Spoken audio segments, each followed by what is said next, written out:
Welcome to another episode of Discograffiti's wildly in-depth Beach Boys series, And Your Dreams Come True, where Brian Wilson freaks like you and me get our chance to delve deep into the barely believable history and prodigious discography of my favorite band of all time, and also coincidentally the best, along with a slew of over 50 top-shelf guests ranging from musicians inspired by their work, family members, documentary directors, songwriting collaborators, Beach Boys authors, producers, touring band members, and for good measure, some of the Beach Boys themselves. I'm your host, Dave Gebroe. Special thanks goes out to Jeff McAvoy and especially co-producer Dennis Dyken, without whom this series would not have happened. And in this episode, we'll be turning our spray cans on The Beach Boys and Your Dreams Come True Season 1 wrap-up gossip, Season 2 coming attractions, and bonus goodies. Along with our special guest, Joe Kennedy, who, for those of you who don't know and are coming in fresh, created this show with me over 3 years ago, but jumped ship around episode 37 because he's a sane human being. Hey, everybody. Good to be back. It's great to have you. Yeah. So I wanted you on the show of all people because you're my best friend, but also it's not like we're talking every day. So you don't know exactly what's going on at every turn of the show. And so you're kind of a good avatar of somebody who's like just taking in new info. We talked a few times since you started the Beach Boys series, but not about every guest and everything. Yeah. You know, so there's like a few different aspects of this show. This show's like kind of a piecemeal thing. I wanted to go through and wrap up season 1 because we're finished. By the time this airs, season 1 will be finished. It'll be done. You know, initially the idea was to have a few different non-Beach Boys guests coming between season 1 and season 2 to allow a break for research. But I got my act together super quick, and season 2 is going to be contiguous with season 1. So after this show, we're going to go bullet directly into season 2. So I'll just lay out the entire schedule for season 2, and then also talk about season 3 plans and have a little bit of a bonus goodie at the end of everything, which I'll explain what that is when we get to the end. Okay. So season 2 is basically just the year 1965. It's all the albums that, believe it or not, all of them have exclamation points. Today, exclamation point. Summer Days and Summer Nights, exclamation point, Party, exclamation point. It'll be a short season, but I wanted to make sure I needed some breathing room before season 3, because season 3 is Pet Sounds and Smile. So season 2 already is completely scheduled out. We have on the album Beach Boys Today, David Leaf in a 2-part episode. Part 1 will be public. Part 2 will be Patreon only. Then there's going to be 2 episodes on Summer Days and Summer Nights. One of them is going to be with Spaceman 3's Sonic Boom, and another one will be a roundtable with Dennis Dyken and 2 Brian Wilson experts, Mark Freed and Jeff Levinson. And then the Beach Boys Party, as well as the Stepping Stone Experiments en route to Brian's new music, will be Tom Sharpling, who's going to be perfect for what I have in store for that one. The classic rock DJ Pat St. John will be doing The Little Girl I Once Knew. And then the one timeline fudging that I have planned for this is Stack of Tracks, which is an August 1968 record, but it's actually mainly Wrecking Crew tracks that could be traced back to 63 to 65. So I thought it was worth fudging just to do a Wrecking Crew episode right before Pet Sounds and Smile because it felt like it fit here. So the guests for that one are going to be Don Randy and Denny Tedesco, who's not just Wrecking Crew guitarist Tommy Tedesco's son, but the director of the Wrecking Crew documentary, as well as the new Immediate Family documentary about the 70s session guys. Oh, I didn't know that he did that as well. Yeah. So both those guys are going to be on it. You know, some of those are going to be Patreon episodes. Some are going to be public. And then we're going to be moving in before season 3 begins. We're going to have Mogwai Stewart Braithwaite rating and discussing Joy Division. That's going to be a 2-part episode. I'm hoping to have Joel Sullivan back on to do Felix Papalardi, the Cream producer and Mountain guy who has a very interesting history. Moby Grape with Peter Lewis. That's going to be an epic one. I'm hoping to get Skip Spence's son, Omar, to do one on Skip Spence for Patreon while that's going on concurrently. And then we're going into Pet Sounds and Smile. And right now I'm not quite sure how to present Pet Sounds quite yet. I may just do, a few episodes, but Smile, I'm going to stop and take a look around. I'm going to try to get an interview in the next month or so with both Al Jardine and Marilyn Wilson, and also get in touch with some of the kids, Carl's kids, Dennis' kids, some of the wives like Annie Hinchy and one of Dennis's wives.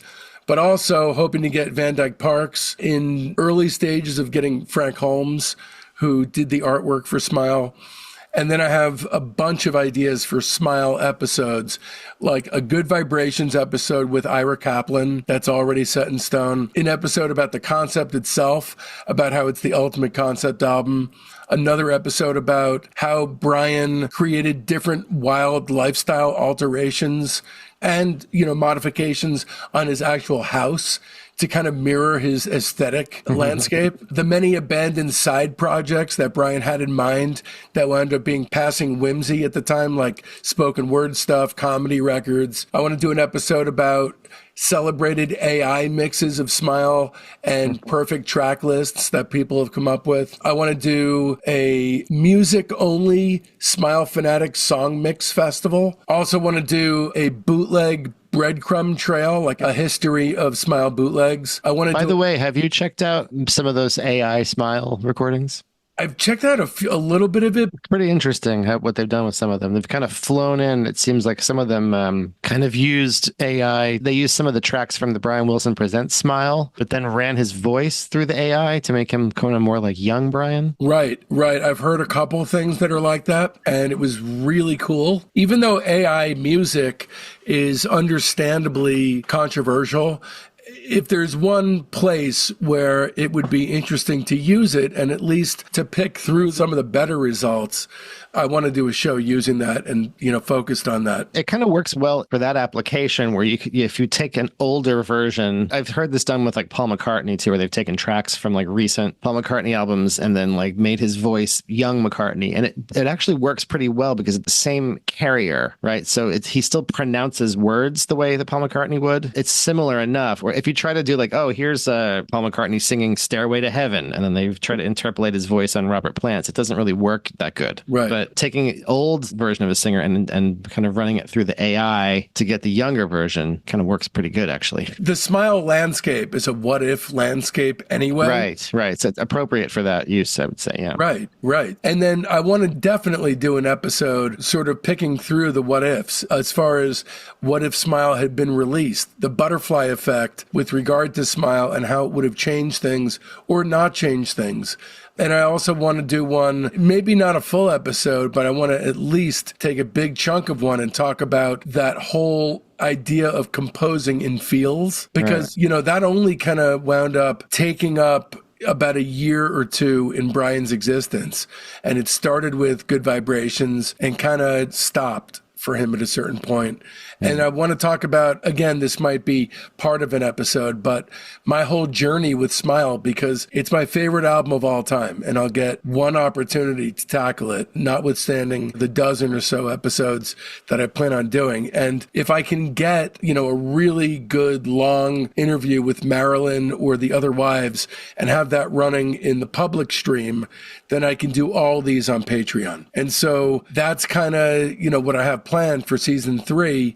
Season 2 is going to be a quick one, but it's going to be rife with all kinds of good stuff. There's a lot of major stuff happening in 65 that build up to 66. But yeah, season 3, Smile's my favorite. Pet Sounds is my second favorite album of all time. So I'm going to stop and take some time on season 3. I think that's a wise move. And also, I plan on going for some really prominent guests for Pet Sounds and Smile. Well, there's just so much to talk about that Smile period. So it's really kind of endless. Because, you're not just talking about music, you're talking about approach.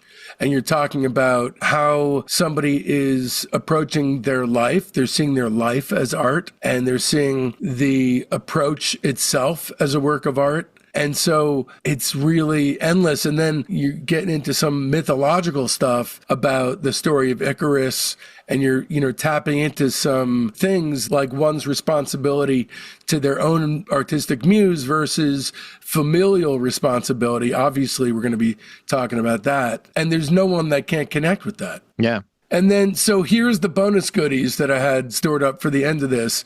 When I interviewed Russ Titelman, a great bunch of which we haven't even heard yet. We've only heard some of what Russ and I wound up talking about.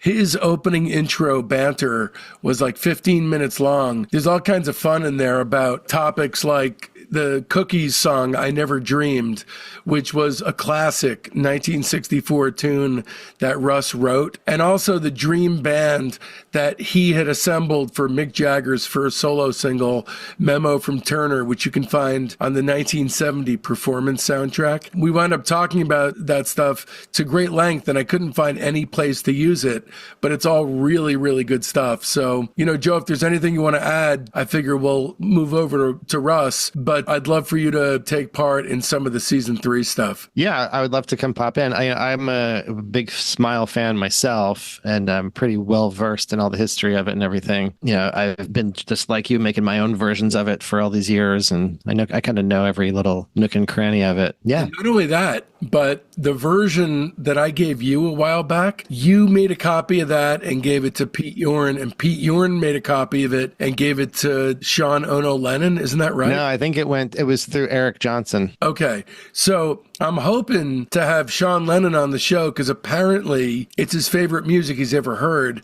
And I'd like to think that was the first version he ever got, in which case he has my Smile. I think so. I've never met him, so I can't verify that 100%. But if I remember correctly, this is going a long time ago now, we gave a copy of the CD that you made to Eric. Eric is my friend who is a painter, also songwriter. It's not the Cliffs of Dover guitarist, Eric Johnson, nor is it Eric Johnson of the band The Fruit Bats. It's Eric Ernest Johnson, the painter. But he's actually how I know Jason Faulkner is our mutual friend, and also how I know Ariel Pink is through Eric. Oh, okay. I didn't know that. So yeah, apparently, if I remember correctly, it was Eric that gave our version of Smile, your version of Smile, to Sean Lennon 20-some odd years ago now.